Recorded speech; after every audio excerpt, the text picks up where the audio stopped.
Bhagavad Gita, first chapter, first section.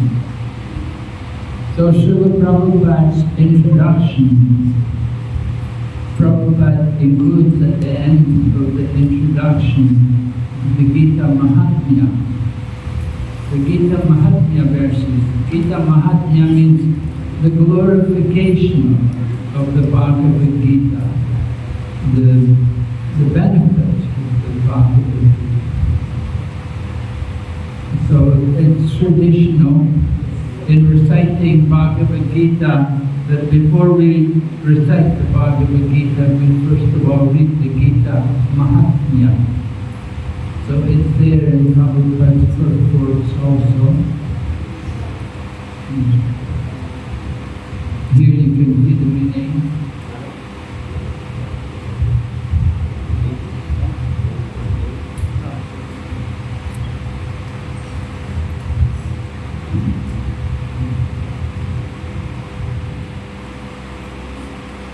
One may cleanse himself daily by taking a bath in water, but if one takes a bath even once in the sacred Ganges water of Bhagavad Gita, for him the dirt of material life is altogether vanquished.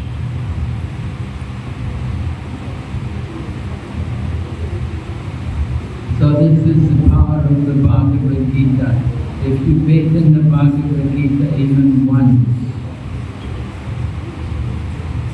the Bhagavad Gita can cleanse us of the dirt of material life. The material world is a dirty place. Should have seen the translation. So here's some more verses of the Gita Mahatmya. One needs only attentively and regularly hear and read Bhagavad Gita. One need not read any other Vedic literature because it is spoken by the Supreme Personality of Godhead. Bhagavad Gita is the essence of all Vedic literature. So Srila Prabhupada is stressing the importance of the Bhagavad Gita over all other books.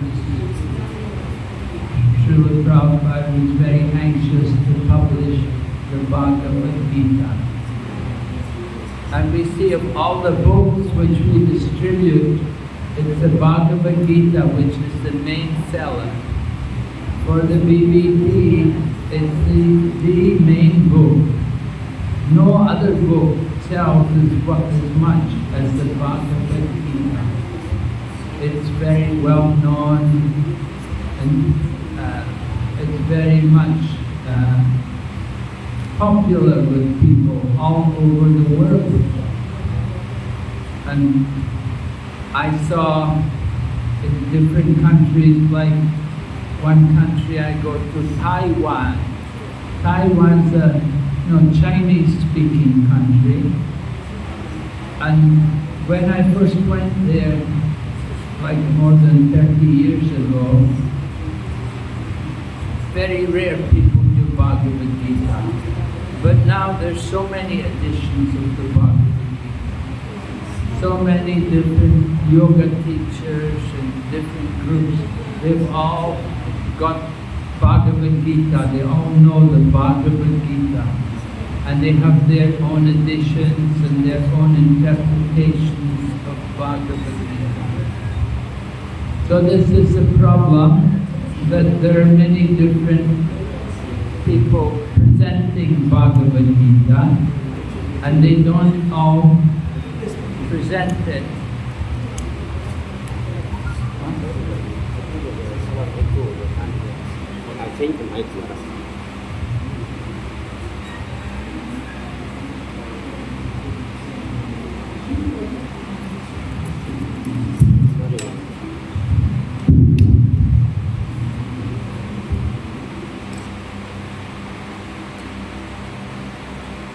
Krishna, Hare Krishna. Hare Krishna, Hare Krishna, Hare Rama, Hare Rama, Rama Rama. So we were saying that there are many different editions of the Bhagavad Gita, and of course they're not authorized, they don't have their parampara, they're not presented through the disciplic succession. So you can see the difference, that when the book is authorized, the result is that people become devotees. Other books, other people write Bhagavad Gita and nobody becomes a devotee. People may read the Bhagavad Gita of other people, but it doesn't change them. It doesn't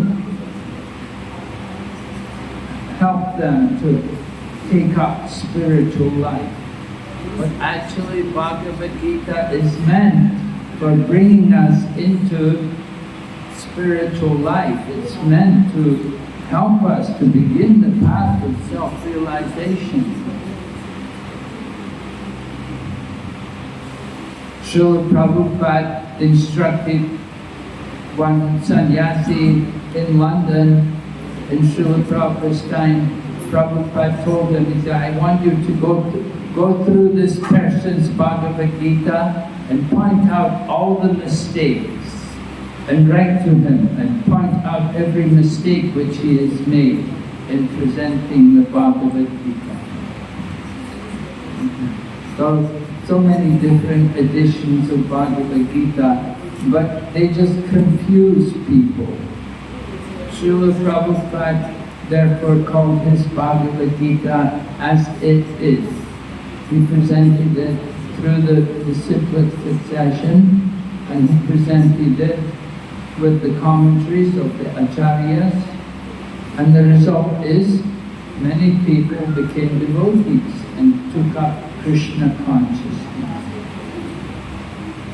So this Gita Upanishad, which is another name for the Bhagavad Gita, the essence of all the Upanishads is just like a cow, and Lord Krishna, who is famous as a cowherd boy, is milking this cow. Arjuna is just like a calf, and learned scholars and pure devotees like to drink the nectarian milk of Bhagavad Gita. So you can see that the nice example which is given here. It says that this Bhagavad Gita is just like a cow. Lord Krishna is a cowherd boy, and he is milking the cow. And Arjuna is a calf. He is enjoying the milk. So this is a nice verse, famous verse. Sarvopanishad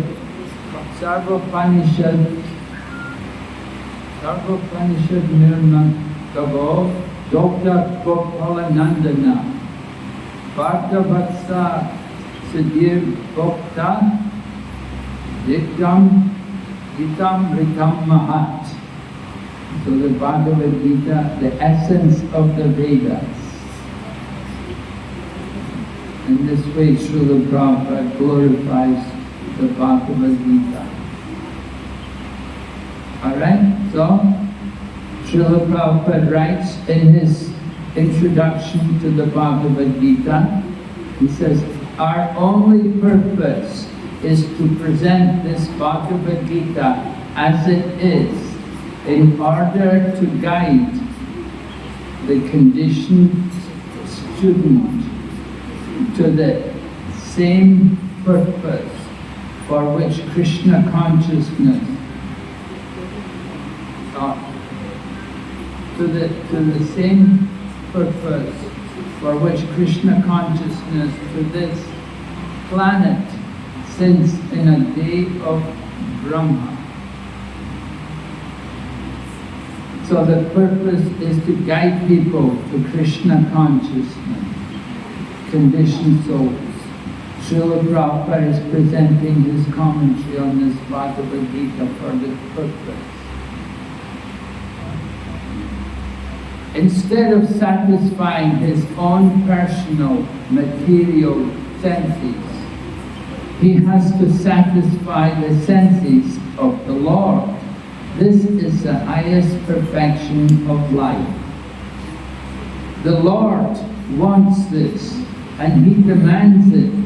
One has to understand this central point of Bhagavad Gita. Our Krishna consciousness movement is teaching the whole world this center point. So Srila Prabhupada is describing his purpose in writing this Bhagavad Gita, that he wants to bring everyone to Krishna consciousness. He wants everyone to understand the real mission of Lord Krishna. Srila Prabhupada also writes, he says, to help students understand and appreciate the mood and mission of Srila Prabhupada, and to perpetuate that understanding within the ISKCON society. So when we study the Bhagavad Gita, we encourage the students to appreciate the mood and mission which Srila Prabhupada had in presenting the Bhagavad Gita. And the mood and mission is described here.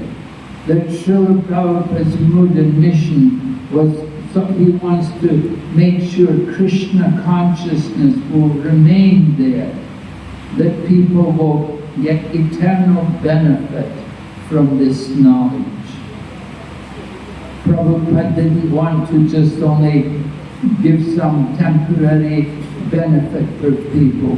He wanted to change their lives, that once they come to Krishna consciousness, they will never give it up and go back again to the material life. So this was Srila Prabhupada's mood and mission. And Srila Prabhupada said, if even one person would become a devotee, then he would consider his mission successful. Srila Prabhupada did not mind. He did not expect the whole world to become devotees, but he thought if even one person can become a devotee, then that will be very nice.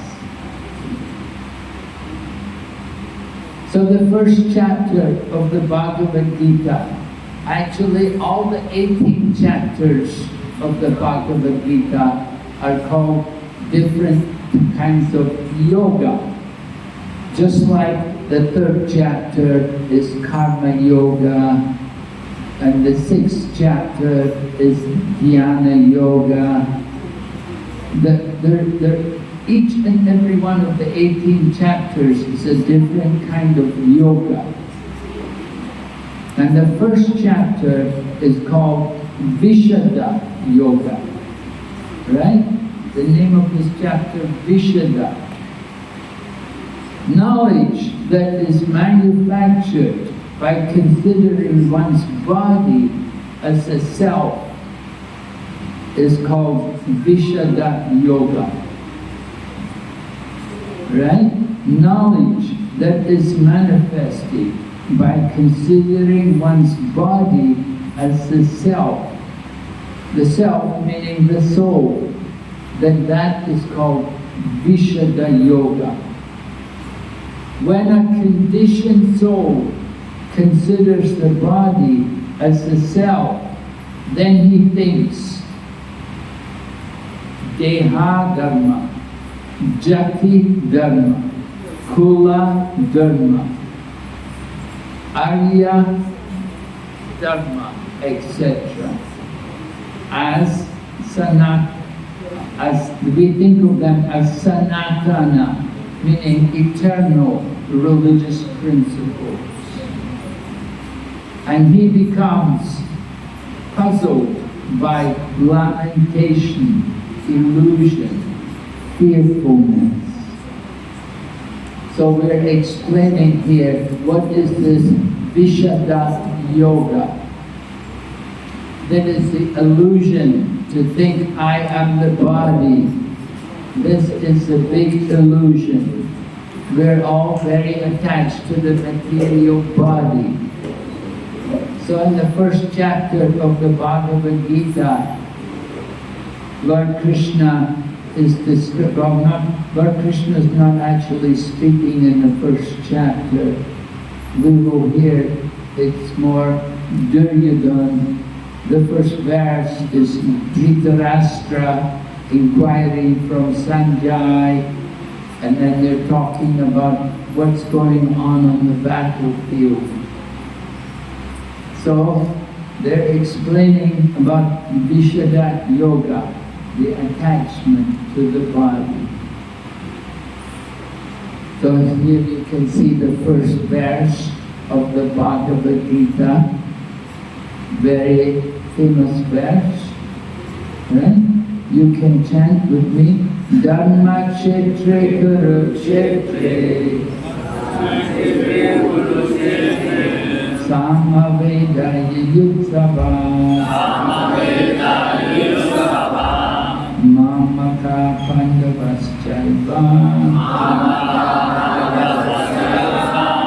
Kimma Kurvata Sanjaya. Right? So Dharma Kshetra, Kurukshetra. Kurukshetra is a place. We can go there. It's not very far away from New Delhi. It's a much smaller place today than it was in the past. 5,000 years ago it was a very big place. But today it's not very big. But still, it's a holy place. People go there even today, as they did 5,000 years ago. Lord Krishna came to Kurukshetra, not just once, not just for the Bhagavad Gita and the Kurukshetra war. Lord Krishna came there, he had come there before the battle of Kurukshetra. He'd come there on pilgrimage. There was an eclipse, and at that time Krishna came to Kurukshetra with all of his wives from Dwarka. They all came to Kurukshetra. And at that time, all of the gopis came from Vrindavan. So Kurukshetra was the only place outside of Vrindavan where Lord Krishna met with Srimati Radharani and the gopis. But Kurukshetra is Dharma Kshetra. It's a place for religious activities. Lord Krishna had come there to perform sacrifice when there was the eclipse. But here in the Bhagavad Gita, they have come to go to battle. And the battle is meant to be fought according to religious principles. It's meant to be a dharma yudh, a battle fought according to the principles, according to the codes by which the Kshatriya fight. So they began like that, but in the course of the battle, things deteriorated, and they did not follow. After some time, because the situation became too much, too intense, and they did not follow exactly. So there you can see the translation of the first verse. Dhritarashtra is speaking, and he's addressing his secretary Sanjay. And he's saying, after my sons and the sons of Pandu assembled in the place of pilgrimage at Kurukshetra, desiring to fight what did they do? So Dhritarashtra was anxious that there should be a war. He did not want that his sons would avoid the battle. He wanted there should be a battle. But Dhritarashtra shows how much he is in the bodily concept of life. As we said, this chapter is Vishada Yoga. They're in the bodily concept. Dhritarashtra has separated his sons and the sons of Pandu. He says, what did my sons and the sons of Pandu? Now Dhritarashtra is actually, he's meant to be taking care of the Pandavas. He's supposed to be the stepfather. He's supposed to be taking care. His brother was Pandu, and Pandu had died while his children, the Pandavas, were very young. And Dhritarashtra was supposed to take care of them. But he's in the bodily concept of life. He's only thinking about his children. He's not thinking about the sons of Pandu as his children. He should be thinking that the sons of Pandu are also my children. But he's not. He's only thinking about his own sons. So he has put this question, showing his ignorance, how much he's in the bodily consciousness. Right? So Dharma Kshetra, a religious field.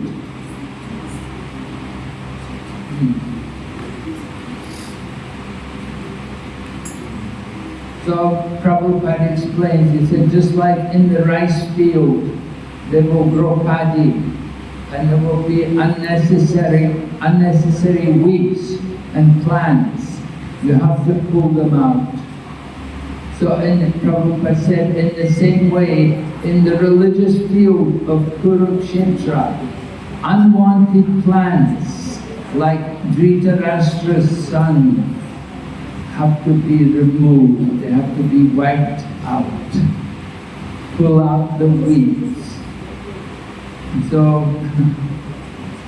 this of course is going to happen in the course of the Kurukshetra war.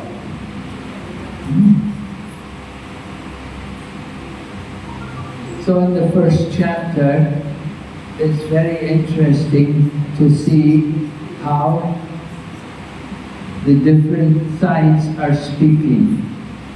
On the one side you have Duryodhana, and he has to speak to his army, and he's the leader of his army, and he wants to encourage them to fight.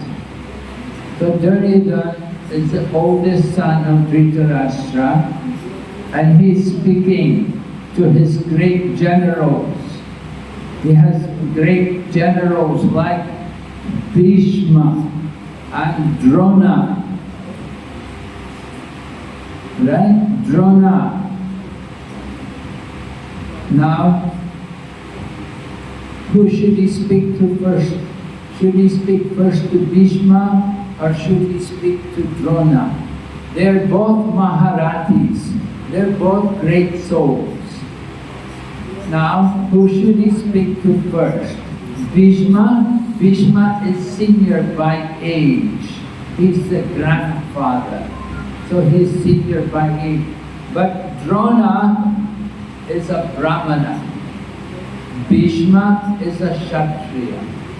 So the Brahmana's position is higher than the Kshatriya. So in this way, Duryodhana shows his diplomacy. He speaks first to Drona, because Drona is a Brahmana. So he thinks I should give more importance to the Brahmana than to the Kshatriya. So he addresses Drona and he says to him, "Oh my teacher." Drona is Dron Acharya. Acharya means one who teaches. by his example. So Drona was the teacher of Duryodhana, and all of the brothers of Duryodhana, the Kurus, they were all the students of Drona. And the Pandavas were also the students of Drona. But somehow Drona was obliged to fight against the Pandavas. So Drona says to Duryodhana says to Drona, he said, "O my teacher, behold the great army of the sons of Pandu, so expertly arranged by your intelligent disciple, the son of Drupada." So Duryodhana is pointing out about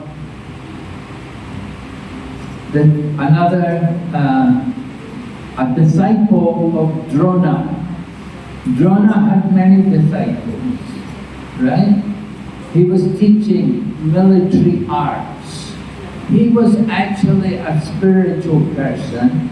He was a great soul, but he was obliged to take up teaching military arts. He knew how to fight with all different weapons. So he came and he taught the sons of Dhritarashtra, and he also taught the Pandavas. But he also taught another person. He taught this person named, who knows the name? Who was it? The son of Drupada. The son of Drupada? Drishtadyumna, yes. Drishtadyumna. Drishtadyumna was the son of Drupada. Of course, Drishtadyumna also has a sister. What's the name of the sister? Draupadi. And they were both born from the fire. They were not ordinary souls. They were born from the yagya. Drona, brother Drupada did a yagya to get somebody who would kill Drona. Because Drupada was not able to defeat Drona. So he did a yagya. He wants a son who will kill Drona for him. So Drishtadyumna was born for this purpose. Now Drishtadyumna was also a student of Drona. So Duryodhana is saying, just look, the intelligent disciple, your disciple, he's arranged the army, and they're on the other side. So Drona's fighting on one side, and on the other side is his student. The student Abhimanyu, along with the Pandavas. So they're on different sides. So Duryodhana knew that this boy Abhimanyu, he's born to kill Drona. So he's warning Drona. Drishtadyumna. Drishtadyumna, not Abhimanyu. Drishtadyumna. Drishtadyumna was born to kill Drona. So Duryodhana is warning Drupada. Look, that man, he's on the other side. He's going to kill you. You have to be very careful.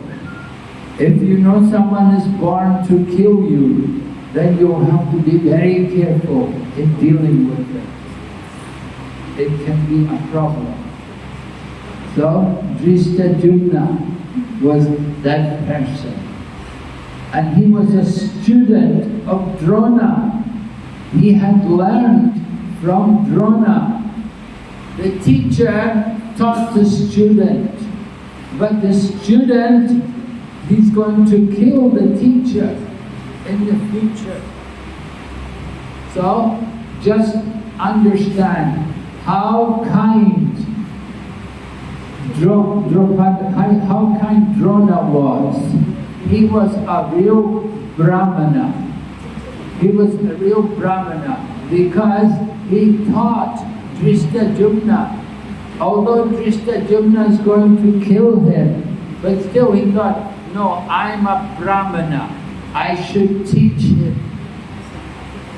That is the nature of a real Brahmana. That they will not consider at what benefit they will get. They think only that I'm a Brahmana, it's my duty to give knowledge, to give education, to teach others. Right? This should be the mood of devotees. Devotees should have that mood that we want to give knowledge to others. We tell people about Lord Krishna. That's very important for us. We don't think, what will I get? What are you going to give me? We think only, what can I give to others? What do I have to give them? So Drona was like that. Even though this man Drishtadyumna is going to kill him, he didn't care. He took him, yes, you can be my student. I will take you as a student. So devotees, we also want to have that kind of mood in being Krishna conscious. The mood to give our knowledge whenever we know, to share it with others. Chaitanya Mahaprabhu taught that there was one Brahmana, he wanted to leave his home and go with Lord Chaitanya. But this Brahmana had a family. He had a wife and children, he had a home. And Lord Chaitanya had come to his home, and the Brahmana had given him food, and then Lord Chaitanya was going, and then when Lord Chaitanya was leaving, then the Brahmana fell at Lord Chaitanya's feet and said, oh, please take me with you. I can no longer tolerate the material life. This material world is so miserable place. I want to go with you. But Lord Chaitanya rejected him. He chastised him. He said, no, don't speak like that. That is not proper. He said, you should stay here. But Lord Chaitanya told him, the words which Lord Chaitanya said are very famous. Yari dekhi tari kaho Krishna upadesh, amara gaya gurohana tara edesh. In other words, the Lord Chaitanya told the Brahmana, wherever you go and whoever you meet, you tell them about Krishna Upadesh, the teachings of Lord Krishna. And Lord Chaitanya said, Amar Agaya Guruhana, said, by my order, become a teacher and save the land. By my order, become a teacher and save the world. Telling them the message of Lord Krishna. So this is a very important example. The mood which Drona had there in the Bhagavad Gita. And the mood which Lord Chaitanya gave to the Brahmana and Kurma, that he's telling them, give that knowledge, share that knowledge, whatever you know, distribute it. Don't keep it for yourself. You may say, well, I don't know very much. I'm a very new devotee. How can I tell anyone about Krishna? But you don't need to know very much. Whatever you do know, you need to use it. That is important. You need to use what you know. Just like you know you're not the body. You know you're the soul. And you know Krishna is God. Krishna is the Supreme Lord. So you simply tell these things. You simply explain your position. That Krishna is the Lord and we are all His servants. He is the Master and we are all His servants. And in this way, by explaining these basic points, then your knowledge is perfect and your teaching is perfect. You don't have to know a lot, but whatever you do know, share it with others. That's very important for us. Right? So this example of Drona is very good.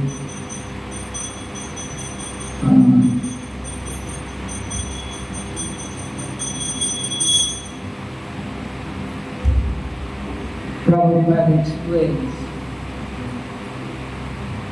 Dronacharya knows that Drupad Maharaj has got his son in future. In future he would kill me.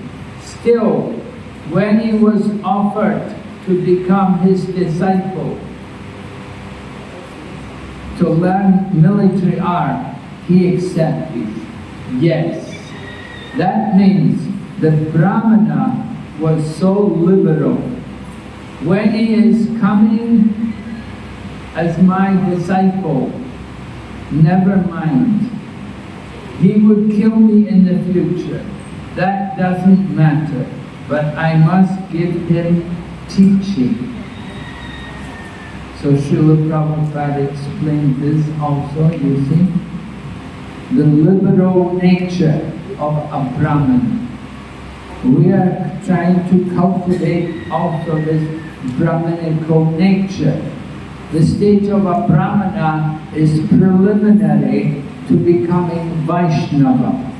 We want to become Vaishnava, first we have to become Brahmana. Then you can go on and become Vaishnava. So Brahmana should be like that, very liberal, very generous. Even we'll give whatever we have to others. You can see that liberal nature in the Srimad Bhagavatam. The example is there about King Indra. He wanted to kill one big asura named Vritasura. So King Indra, he approached the Supreme Personality of Godhead, Lord Narayan. And he prayed to Lord Narayan. And he asked Lord Narayan, please kill this demon for us. But Lord Narayan said, no, I'm not going to kill him. You want to kill him? You kill him yourself. Lord Narayan said, I'm not going to do this for you. You have to do it yourself. But he said, I will tell you how you can do it, because Indra was puzzled. He didn't know how he could ever defeat such a powerful person as Vritasura. So the Lord told him, you go to Dadichi. There's this great yogi called Dadichi, and ask him to give the bones from his body. And you can use the bones from his body to make a weapon. And with that weapon you can kill Vritasura. So Indra went to Dadichi. Dadichi was a renowned sage. He was living in Naimisharanya. And Indra came to Dadichi and he asked him, my dear great sage Dadichi, can you give me the bones from your body? So Dadichi said to him, don't you know the body is the thing we are most attached to? Right? You're very attached to the body. You spend a lot of time taking care of the body, spend time, anything wrong with the body, we take care of it. We go to doctors, we go to hospital, we'll go to many places to take care of the body. So, Dadichi, he was a great yogi, he was very charitable, and he just wanted to hear philosophy from Indra. So he was telling him, you know, to give up the body is very difficult. We're very attached to the body.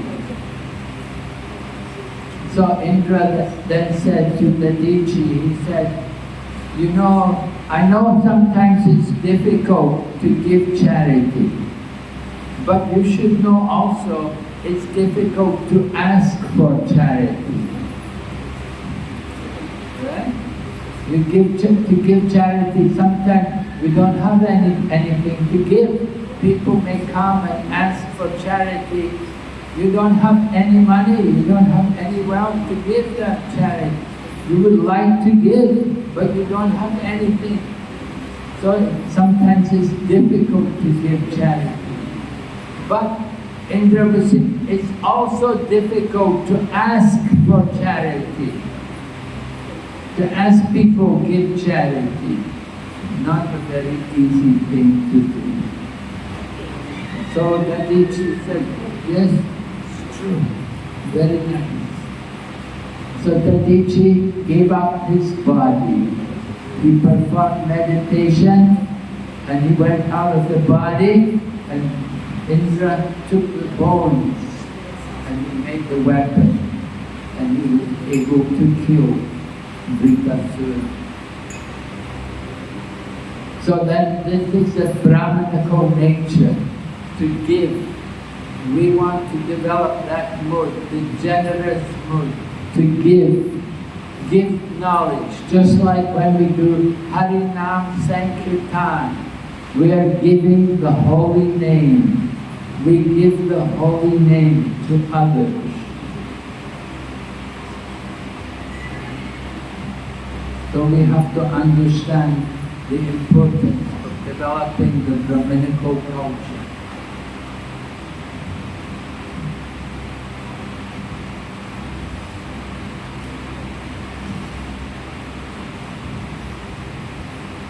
Alright? So you can see in the very beginning of the Bhagavad Gita, the mood of Bhagavad Gita.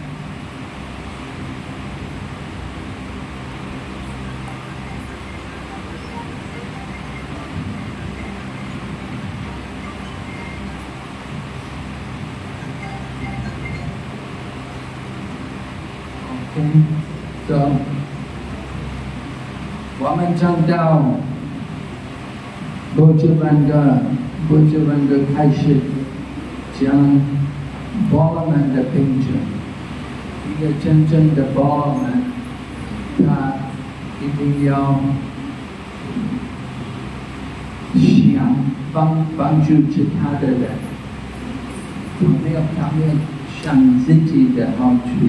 他想帮助其他的人，他愿意放弃一切，为了帮助其他的人。所以在波切曼哥他们讲到 Drona 有一个门徒，这个门徒他的名字是 Drishtadyumna， 他是 Maharaja Drupada 的儿子，Drupadi 的兄弟。所以Drishtadyumna他出生，他的父亲做一个居士，为了得到一个孩子，那个孩子有能力可以杀Drona，因为 Drona 是他的敌人，所以他希望他的儿子杀 Drona。是 Drona 接受那个孩子做他的门徒，他也教他用很多武器。因为 Drona 是他的老师，他接受这样的门徒，他没有想这个孩子要杀我，他就想我是一个婆罗门，我可以教他，我应该给他教育，所以他接受他做他的门徒。我们也讲到达地奇也是一个婆罗门，他给他的姑姑为了给Indra希望有一个武器可以杀恶魔。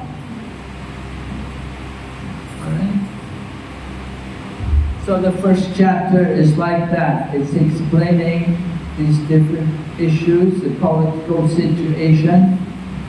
On one side, you have Duryodhana speaking to encourage his soldiers. But on the other side, we can see that the Pandavas have many things in their favor. And that some of these different things are mentioned, things in their favor. The celestial weapons. Arjuna had been given many different weapons. And Bhima had made terrible vows that how he was going to kill all the sons of Dhritarashtra. And he vowed that he would rip out the heart of Dushasana, and he would take the blood and wash the hair of Draupadi like that. And then we're told that they're all Maharajas, they're great fighters, they can fight with 10,000 people at a time.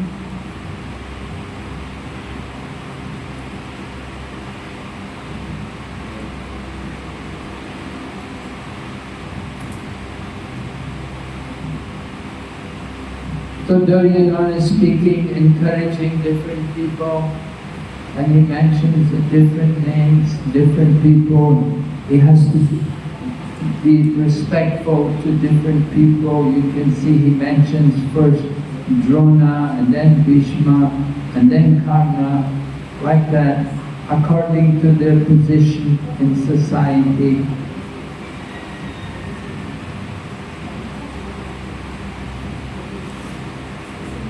So in the beginning of the Bhagavad Gita, many different names are mentioned, names of the great warriors.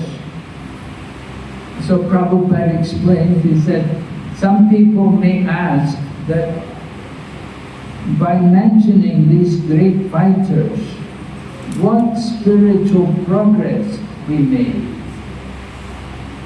So, because we are meant for chanting Hare Krishna Mahamantra, we're meant for chanting Hare Krishna Mahamantra. So by chanting the names of these great fighters, what do we gain? The answer, this question may be raised there, so the answer is given. But the thing is that Nirbandha Krishna Sambandhe, wherever there is connection with Krishna, that also becomes Krishna. So these warriors mentioning, we should not neglect Krishna. We should not neglect. Krishna wanted to gather all the demonic power in that battlefield of Kurukshetra and kill them. That was his plan. So Krishna had arranged the battle of Kurukshetra. Although they tried to avoid it, Krishna had to arrange that it took place.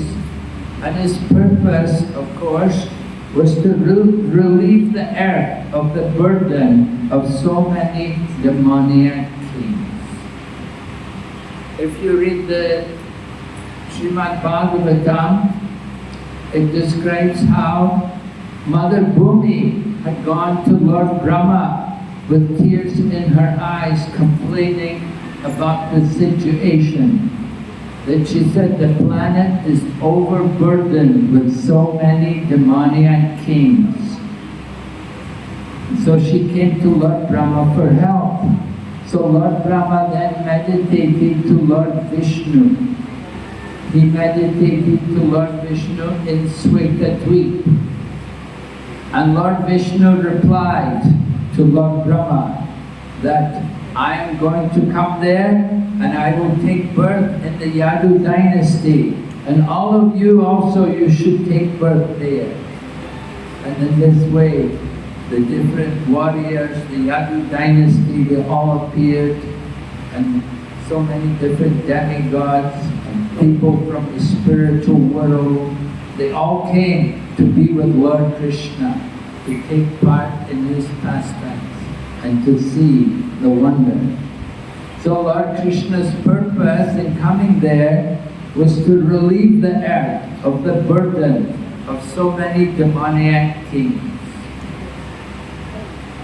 And he brought them all together at one point, the battle of Kurukshetra, and they could all kill each other. So in this way everything was finished in 18 days. The battle of Kurukshetra was 18 days, and Lord Krishna arranged everything. Get rid of all the demon kings, 18 days is all finished, all removed. So this is Lord Krishna with his plan, his mission. He fulfilled the prayers of Bhumi. Mother Bhumi, the deity of the earth, was praying. So Lord Krishna came and he arranged to remove the burden of all the demoniac kings. So in this way, the mission was accomplished. All right?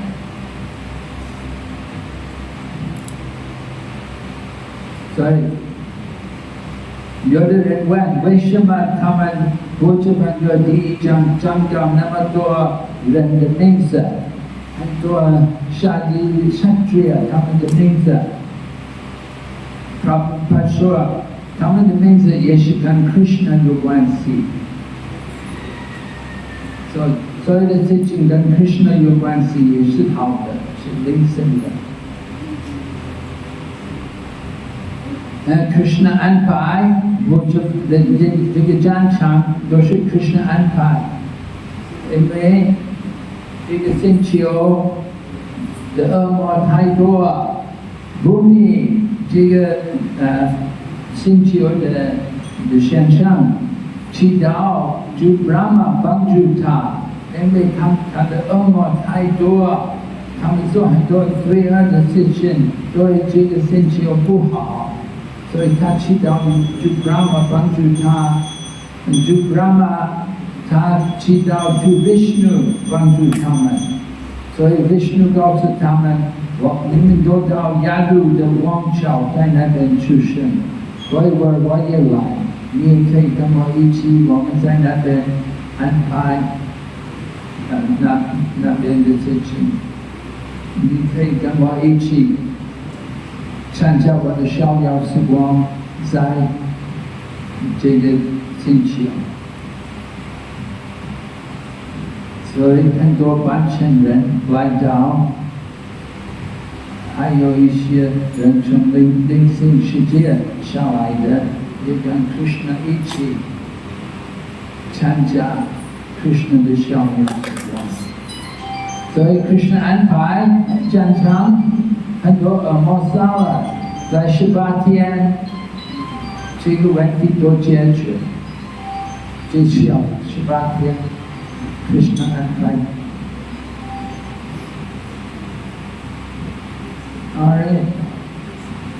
Are there any questions?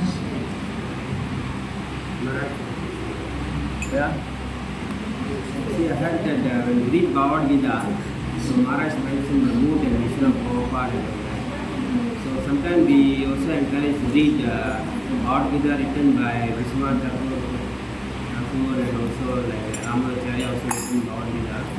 Is it when we read that books, that Bhagavad Gita, our mood will change and or is it all the same direction?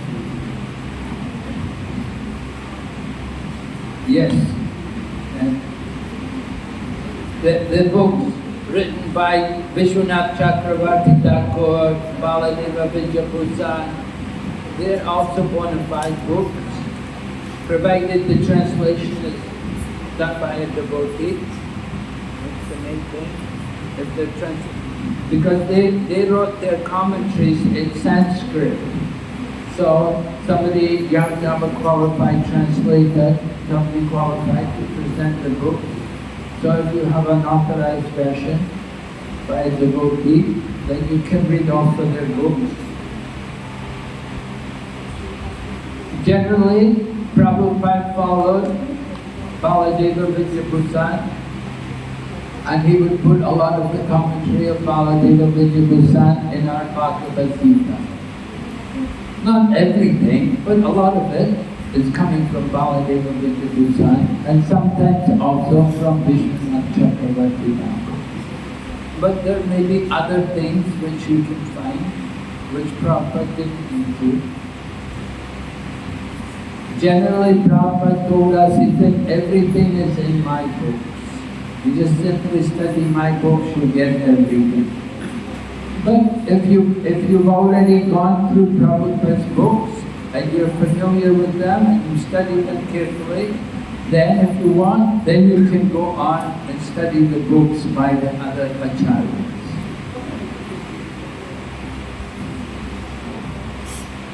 So, Prabhu 讲到我们的奉献是我们可以看其他的人的书，除了 Prabhupada 书以外，我们可以看其他的 Acharya 的书。所以，如果你已经学会 Prabhupada 的书，你可以看其他的 Acharya 的书。可是你一定要先看 Prabhupada 的书，因为 Prabhupada 说。你所有需要的东西都在我的书里面。可是如果你已经花了很多时间学习 Prabhupada 的书，你还想多看书，你可以看其他的 Acharya 的书。所以 Vishwanath Chakravarti Thakur, Baladeva Vidyabhusan, 他们都写了不止半个，你可以看他们的书。就先学会Prabhupada的书。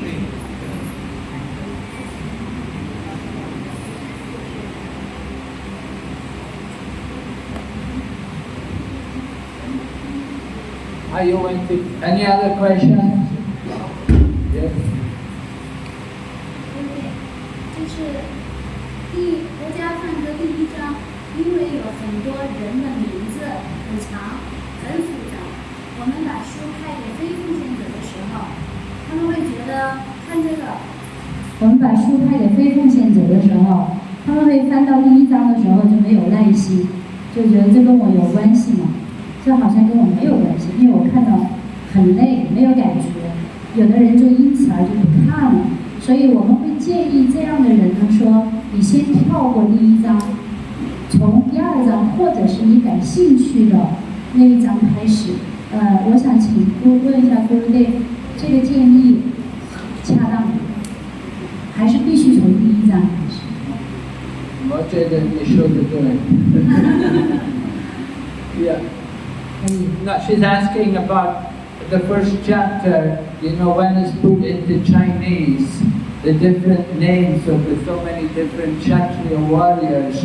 So when you put them into Chinese, it's very difficult for Chinese people to read these names, So, like Govinda becomes Govinda. Krishna You know, they're not familiar names to Chinese people. So we want Chinese people to be able to read the Bhagavad Gita.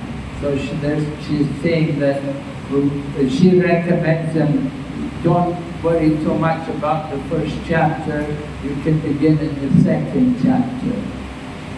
So I told her, yeah, that's probably a good idea. Because these names are difficult, you know, they're not Chinese names. We try to put the Sanskrit names into Chinese writing, then it's very difficult for the people to read. So the first chapter, of course, there's quite a lot of names of Greek warriors. So, 我觉得你说的对，第一章比较难，是很多名字，很多人的名字很复杂，他们的名字也没有很深的意思，是，所以你可以鼓励他们从第二章开始。不是对，还有一个细节就是，当我派书的时候，我有一个思维，就是如果我认为对方对灵魂的课题感兴趣，我会建议他直接看就是第2章和第4章。如果他对业报感兴趣，我会建议他看第3章和第5章。如果他是对物质自然三属性造成的这样的不同的人的气性和品质感兴趣，我会建议他看第14章。也就是说，我根据感觉他的需要，当他跳到那一章，就这样的建议恰当吗？没有问题。因为我在想，如果他因为读这样的书，他找到感觉、有兴趣，他最终会从第1章开始。我就是这样，我最早拿到国家梵歌的时候，我就觉得第1章跟我没有关系。但是当我后来看另外的地方有感觉，我就自动愿意回到第1章开始重新阅读。所以我就用了这样的方法，可以哈。好，谢谢各位。This message is saying that somebody is interested in the soul, so she'll tell them they should read the 2nd and the 4th chapter. And somebody is interested in karma, then they can read the 3rd chapter and the 5th chapter. And somebody is interested more in the universal form, seeing everything in relation to the universe. So you have the 11th chapter, 10th chapter, you have the chapter Sloki, Bhagavad Gita. But according to the person's interest, she directs them to a particular part of the Bhagavad Gita. But for some people, they can just go straight through the book and they can begin from the 1st chapter. So yeah, she's saying you have to consider what the person is looking for, to try to encourage them what sections of the Bhagavad Gita to read. Yeah. Thank you, Guru. Thank you. Yeah, when we distribute books, we're introducing the Bhagavad Gita to people. We have to think like that, but what does it mean? What are they looking for? This is an Guru Maharaj, he encouraging everyone to go and preach and speak about Krishna to the public, Guru Maharaj. At times, the new devotees, they go and speak wrong things to the public, Guru Maharaj, which creates a negative implication towards our movement and society. So how shall we deal with that? I have some personal experience, Guru Maharaj. Some people give negative comments about our preachers and kind of things. How we can deal with that, Guru Maharaj? Please enlighten us. Well, we have to train the preachers. It may be that they're teaching something wrong, I don't know. We have to consider what is being taught. We can't always please everyone. We can't expect to please everyone, but if we please Guru and Krishna, that's the main thing. You will always find some people complaining, people not happy, oh, this is not right, you didn't do this right, But we have to see what are they doing. We don't just want to find fault all the time with people. We want to see the good side of what they're doing also. Some things may be wrong, okay, but we try. The devotee is trying to do something, and we should appreciate that fact, that they're sacrificing their time and their energy to try to distribute Krishna consciousness. So we should appreciate that, not just find fault with them. Prabhu 说，我们独立奉献着到外边传教，就是有的人抱怨，他们觉得我们的奉献者不好，我们也讲得不好，我们没有给他们好的影响，我们讲错误，我们的解释不好，他们不相信我们的解释。所以我告诉他，我们没办法帮助所有的人，肯定有一些人不满意，就是奉献者他们为了别的人的好处，他们愿意去传教，虽然他们不满意，可是他们的这个人他是奉献者，他愿意去到外边见不认识的人，给他们接受 Krishna consciousness、Krishna 之前，所以我们应该是看他们的优点，不能看每个人的缺点。我们应该看自己的缺点，看别的人的优点。所以奉献者的优点是他们想帮助别的人。他们想拍书，给他们看书，给他们书看。肯定有一些人不满意他们的抱怨，说Hare Krishna奉献是不好。我们没办法满足所有人，我们只想服务 Guru Krishna， 那是最重要。Yes. Another question, Maharaja.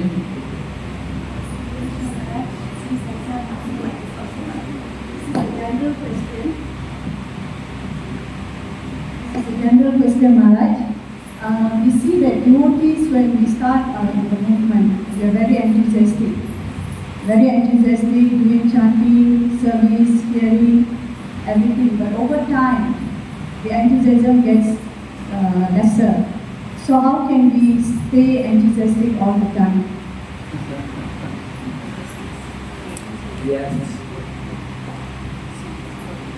How to stay enthusiastic all the time. Yes, you're right, Maharaji, this is a problem.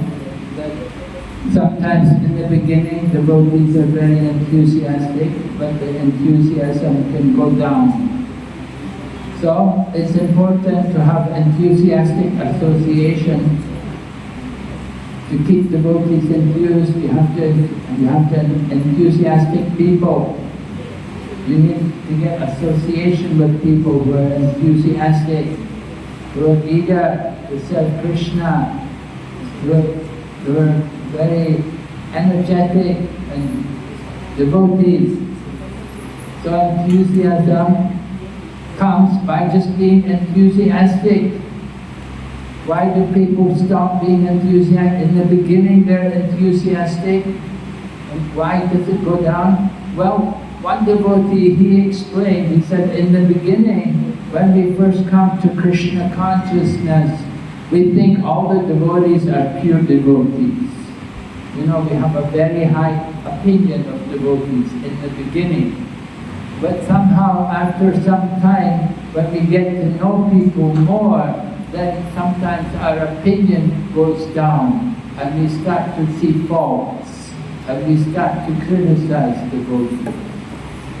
In the beginning, we're seeing all the devotees as being very great souls, and we're respecting them, and so we're very enthusiastic. But gradually, we start to see things we don't like, and we start to find fault with them, And when we start to find fault, then our enthusiasm goes down. So that's one possible reason why people lose their enthusiasm. So we have to try to avoid that tendency. We have to keep a positive mood and always look on the good side of others and be critical of ourselves and don't be critical of other devotees. So that will help to keep us always enthusiastic. You understand?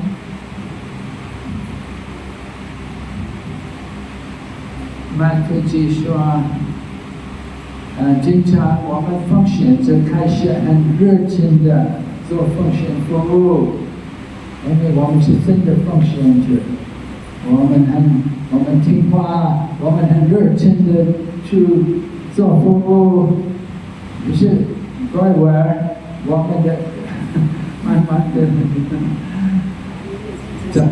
找我们比较。我们的热情没有啊，我们看了很多不好的事情，我们批评奉献者，所以我告诉他，经常我们真的奉献者的时候，我们看得起奉献者。过一会儿我们开始，我们看很多不好的病者，我们看不起他们，所以我们开始批评他们。所以，这样我们没有那么多热情的服务，所以我们应该看自己的缺点，看别的人的优点。我们应该看很热情的奉献者联谊，这样我们可以维持很热情的态度。That we want to always be enthusiastic. It's a very important quality. In the Nectar of Instruction, Rupa Goswami describes 6 things which are very good for our devotional service to progress. And the first thing is enthusiasm, utsahan, enthusiasm, very important. Very important. You want to have that quality. You want to keep your enthusiasm. So, try to make a habit to be critical of our own self and don't be critical of other devotees. And that will help us to keep up our enthusiasm. We want to see the good in others and see the faults in ourselves.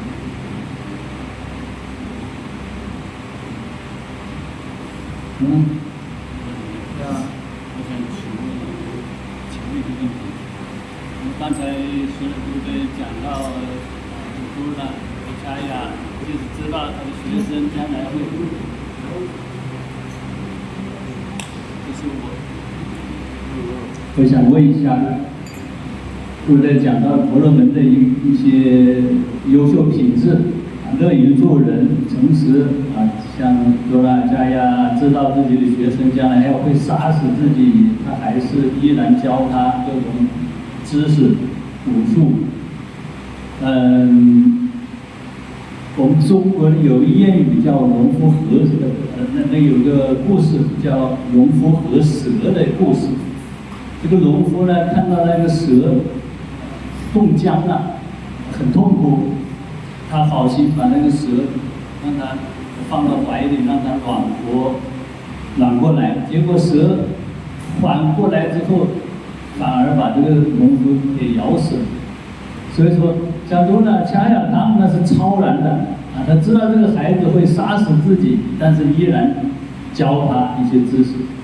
我们的教育当中，从小就告诉学生们啊，这这个农夫和蛇的那个故事，就是说一些坏人呢，你不要同情他们，就是你对他好，等他强壮啊有力的时候，还会反咬你一口，或者是他不会感恩呢，像白眼狼一样的会害你。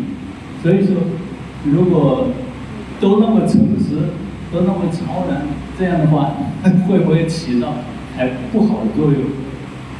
就是说，如果一个婆罗门用自己这些好的品质，结果最后起的作用还反而不好，就结果还不好。不知道我说清楚没有？就说这两种是反的。中大家有那个超然的品质，但是这个我们现实生活当中，如果奉献者们都用这个诚实的这种品质去对待任何的一些事情的话，有时候就会发生这种农夫和蛇的这个故事，我不知道各位听到过没有？就是那个蛇，你把它救活了，它会反咬你一口，把你咬死你。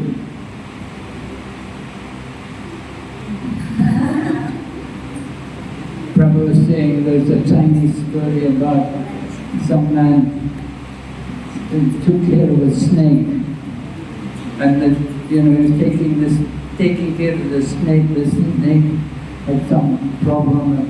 He took care of the snake, but when the snake got better, then the snake bit him, and the man died.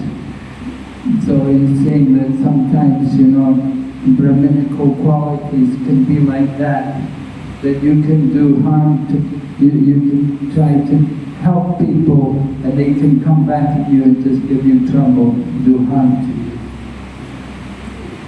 But a devotee will always accept whatever situation comes upon him. He will accept it as karma. He will accept it as reactions due to his past deeds. And he will go on with his devotional service. So the devotee, Brahmana, one of the qualities is tolerant. And how tolerant you have to be? Tolerant like a tree. So even though somebody may do harm to you, you have to tolerate it. You just accept it. This is some reaction due to my past deed. But it's my duty to act as a Brahmana, to try to help, to do good.